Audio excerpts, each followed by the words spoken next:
Welcome back to another video of my series in आउसबिल्डिंग, जहां पर मैं आज आपको बताऊंगा कि जर्मन का जो स्कूल सिस्टम है वो क्या है।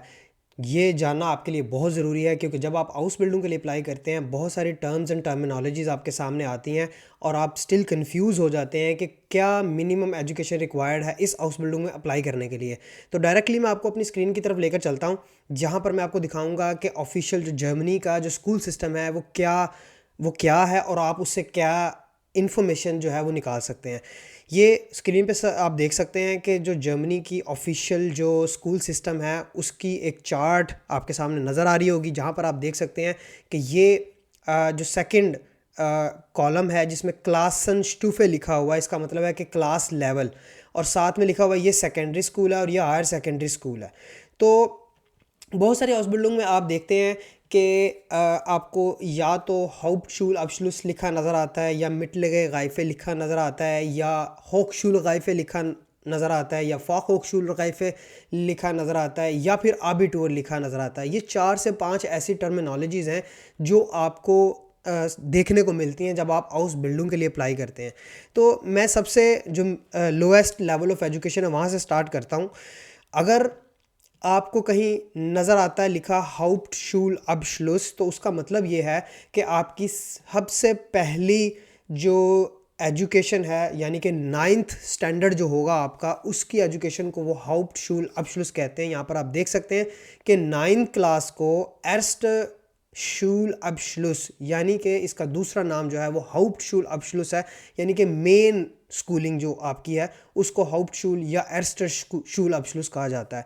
उसके बाद लेवल आता है 10th का लेवल आता है, जहाँ पर लिखा होता है मिटलगे गाइफे या फिर मिटलगे शूल अब्सलूस, यानी कि मिडल स्कूल की जो आपकी एजुकेशन है वो कंप्लीट 10th ईयर को कहते हैं। मैं आपको एक एग्जांपल के साथ समझाता हूँ कि मेरे पास ये एक हाउस बिल्डिंग है नर्सिंग की, जिसमें आप देख सकते हैं कि जो मिनिमम एजुकेशन रिक्वायर्ड है वो मिटलगे गाइफे लिखा हुआ है, विच मीन्स कि आपकी जो मिटलगे गाइफे जो लेवल होगा वो 10th के इक्विवेलेंट होगा। यहाँ पर आप देख सकते हैं जो एजुकेशन आपकी 10th में होगी वो मिटलगे गाइफे कहलाएगी।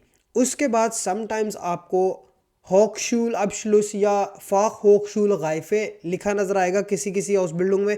तो उसका मतलब ये होगा कि मिनिमम आपकी 12th ईयर ऑफ एजुकेशन, यानी कि अगर पाकिस्तान के केस में इसको कंपेयर किया जाए तो ये इंटरमीडिएट बनती है।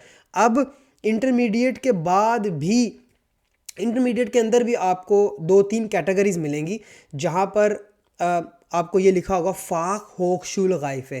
फ़ाक होकशूल गाइफे का मतलब होता है, फ़ाक का मतलब होता है किसी स्पेसिफिक डोमेन की 12 year of education, which means अगर पाकिस्तान के केस में कंसिडर करें तो हमारे पास इंटरमीडिएट लेवल पे 3 या 4 डिफरेंट तरह की डोमेन्स हैं, जिसमें ह्यूमैनिटीज़ आ जाता है, आर्ट्स के कोर्सेज आ जाते हैं, फिर आपके मेडिकल है और इंजीनियरिंग है।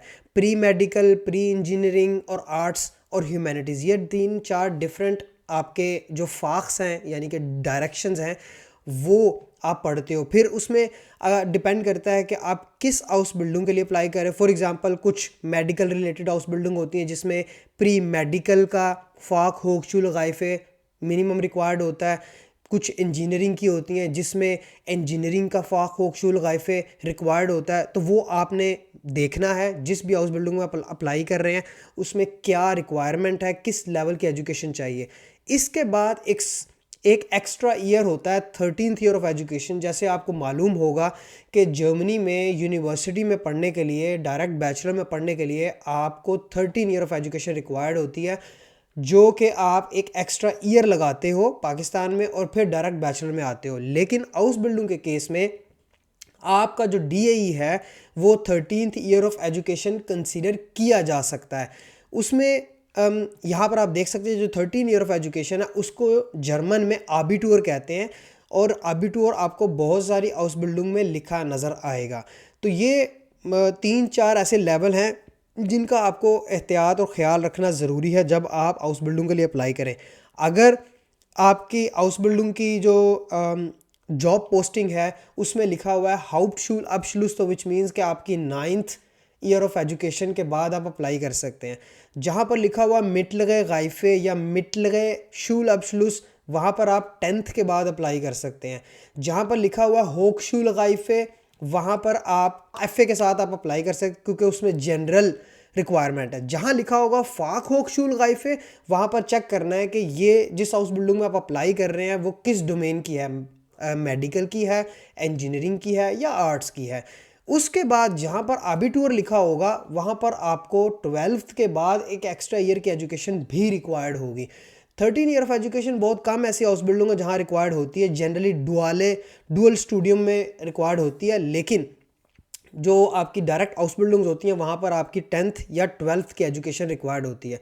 तो आई होप कि ये इन्फॉर्मेशन आपको अब क्लियरली गाइड करेगी कि जहाँ पर हाउस बिल्डिंग आप अप्लाई कर रहे हैं वहाँ पर मिनिमम एजुकेशन क्या रिक्वायर्ड है। तो जैसे मैंने आपको ये दिखाया कि नर्सिंग के हाउस बिल्डिंग है, यहाँ पर मिटल के गाइफे रिक्वायर्ड है, तो इसका मतलब है यहाँ पर आप 10th ईयर ऑफ एजुकेशन के बाद अप्लाई कर सकते हैं। तो I hope this is helpful for you. मेरे साथ जुड़े रहे। मैं इंशाल्लाह नेक्स्ट वीडियो में आपको बताऊंगा कि डिफरेंट हाउस बिल्डिंग में अप्लाई कैसे करना है। पहली एग्जांपल हम नर्सिंग की लेंगे, नर्सिंग के हाउस बिल्डिंग में अप्लाई करने का तरीका इंशाल्लाह मैं आपको नेक्स्ट वीडियो में बताऊंगा। मिलते हैं इंशाल्लाह नेक्स्ट वीडियो में। अल्लाह हाफिज़।